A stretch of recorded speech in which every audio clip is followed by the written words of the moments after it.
what do you bring to the table to help make the Board of Selectmen better? Sure, sure. So I've worked with a number of public institutions over the years professionally. So I'm an investment consultant. We advise pensions, also endowments, foundations, family offices, and allocations into what are called alternative investments, things like hedge funds and private equity. But one of the big areas, as I mentioned, is in the public sector space. One of my clients is actually the state of Connecticut. I worked with the state of Florida, worked with the state of South Carolina. So it's a fiduciary role, meaning that the decisions we make are going to impact retirees, are going to impact individuals that worked at these institutions for their whole lives and are depending on the pension to deliver them what they need for the rest of their lives. So there's a high level of responsibility. Coming with that is a lot of decision making. Decision making is partly qualitative, partly quantitative. Our clients will have investment managers coming to them. These are very intelligent people with a lot of experience that will present themselves as having the solution or the best idea or the best investment that's going to perform over the long term.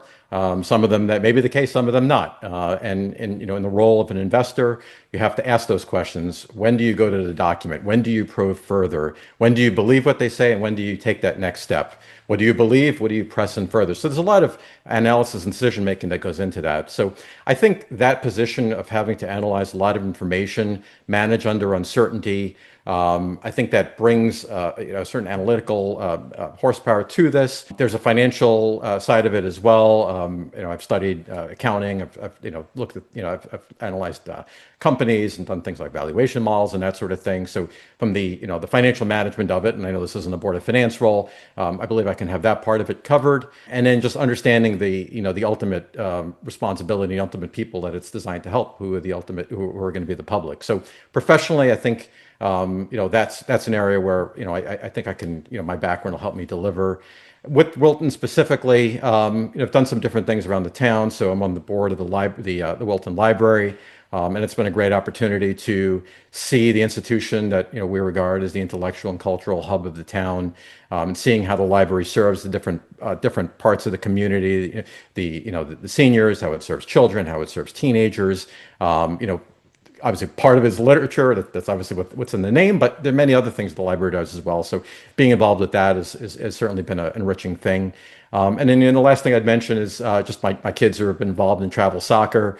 So I see that as a way to just feel plugged into what other parents, other individuals in the community are thinking about. So between the professional side, some of the volunteer work in the community, and just being plugged in, I think I can bring a number of things to bear for the role. Couple of things you said that I just want to make sure. You talked about working with the state, that the state's a client.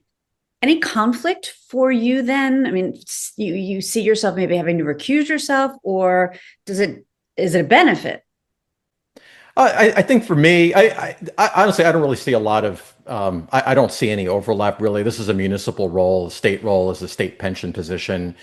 This is a municipal role. None of the decisions that I make here would impact what goes into the decisions that my firm makes as relates to the pension. So I don't see any impact there. I see it more as being having had that level of fiduciary responsibility to a public institution that I'd hope to bring to bear here.